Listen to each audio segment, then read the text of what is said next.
Is there really a God?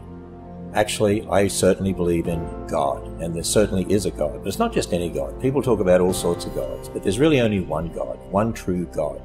And I believe it to be the God of the Bible.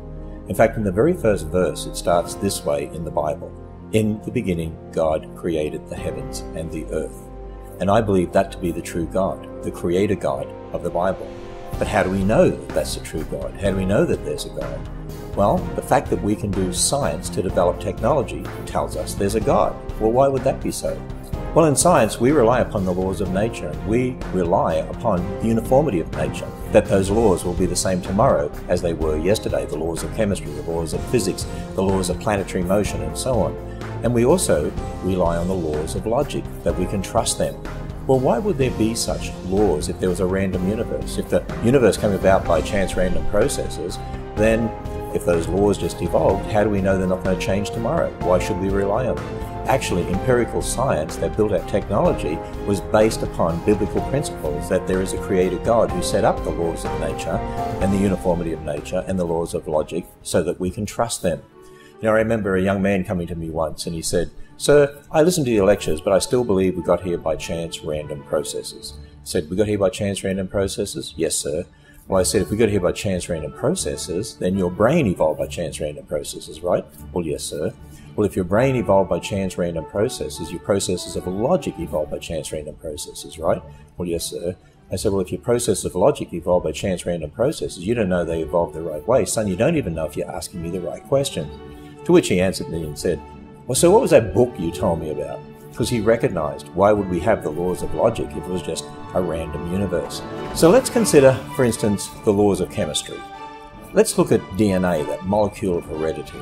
Back in 1953, two scientists who were atheists set out to prove that life was built on chemistry, that there's no God, no intelligence behind life. And they discovered the molecule of heredity that today we call DNA. And they said, see, DNA, it's just molecules lined up in an order and so on. Obviously, it came about by chance random processes. Life is just built on chemistry. That's all it is. Well, a number of years later, one of those scientists, his name was Crick, wrote a book saying that maybe intelligent life from outer space, aliens from outer space, actually brought life to Earth. Now, why would he say that? Well, it's because over time, as we have researched DNA, we found out that life is not just chemistry. Life is built on this molecule of DNA that is actually like books of information and a language system that reads the information. You know, we have books and they're written in different languages. I can read English, so if we have letters that are arranged into words that are arranged into sentences and I know the English language, then I can read those books. Now, if those books were in Russian, I wouldn't have a clue how to read them because I don't know the Russian code or the Russian intelligence. Well, DNA is like books of information, and there's a language system that reads those books of information. In fact, there's an incredible amount of information in our DNA. It's been estimated if you took one set of genes from a human being and typed out all the information that builds us, it would fill at least 1,000 books, 500 pages, close typewritten. They now think that is way underestimated. I think it's much more than that. Here's the fascinating thing. DNA itself has the information to make the language system that reads the DNA, that makes the language system that reads the DNA, that makes the language system that reads the DNA. In other words, it's all got to be there or it won't work. It's like a car engine. It's all got to be together. You've got to have the crankshaft and the pistons. It's all got to be there or it won't work. And it's like that with DNA and the language system. It's all got to be there or it won't work. Now, one of the things that we have found out is this, that there is no law of nature which tells us that matter produces information. In fact, what we do find is information only comes from previously existing information. Matter, by natural processes, can never produce information. There's no law of nature that says that matter produces a language system. In fact, what we find by observation is that languages only come from an intelligence. It comes from a mental process. And so, DNA really cries out, in the beginning, God. There had to be an intelligence to make the language system, an intelligence to write the books of information. It's so obvious that there's a God. Now, it's interesting. Richard Dawkins, a famous atheist, when he was interviewed by Ben Stein on the movie Expelled, and he was asked, where did life come from? How did life arise on Earth? Well, he answered the same way Crick did. And that designer could well be a higher intelligence from elsewhere in the universe. Now, why did he answer that way? Well, because he said that when you look at DNA, you see a signature, you see evidence of an intelligence. He recognizes there's an intelligence behind DNA, but he doesn't want to say that that's the God of the Bible. So instead, he says it's some alien intelligence he's never met somewhere out there in outer space.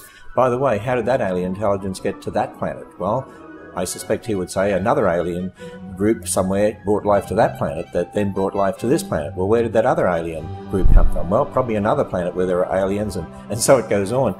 I mean, ultimately, he still has to answer the question, how did life arise? It can't arise by natural processes. Actually, it's the Bible that has the answer. In the beginning, God. Now, of course, you might say, okay, if there's a God, then who made God? I remember once at a conference, a young boy who was 7 years old came up on stage and he said to me, "Mr. Ham, who made God?" And I said, "Well, if somebody made God, it'd have to be a bigger God, right, son?" "Yes, sir." "Well, if you got a bigger God, who made the bigger God? You'd have to have a bigger God who made the bigger God who made God, right?" "Yes, sir." Well, I said, "Well, now, who made the bigger God? You'd have to have a bigger God who made the bigger God who made the big God who made God, right?" "Yes, sir." I said, "Well, now you got a problem." "I know, sir." "Well, who made the bigger God? You'd have to have a bigger God who made the bigger God who made the bigger God who made the bigger God who made God, right?" "Yes, sir." "Well, now you got, I know, sir. You got a problem." That's right. You see, you can keep going back and getting bigger and bigger and bigger and bigger and bigger and bigger gods. But the only thing that makes logical sense is you have to have the biggest God of all. And that's the God of the Bible. An infinite creator God, an eternal God, a God who exists outside of time. In the beginning, God. We're finite beings, we're created beings. There's no way that we can understand an infinite creator God. In fact, He has revealed Himself to us. He's given us all the evidence around us. It cries out, it's obvious there's a God. And He had people write for us a book called the Bible in which He told us who He is and where we came from and what life is all about. And in fact, in that book He tells us that He created a perfect world and the first two people, Adam and Eve, but the first man, Adam, rebelled against God. That's called sin. That's why there's death in the world. That's why all these bad things are in the world. It's because of what happened about 6,000 years ago when Adam rebelled against his Creator. And because of that, we're all sinners, and we'd be separated from God forever. We're not like the animals. As we know, we think differently to the animals. When our body dies, that's not the end of us. We have a soul. We're made in the image of God. We're going to live forever, but we live forever either with God or separated from God. But because we're sinners, we can't live with God, except that God had a solution.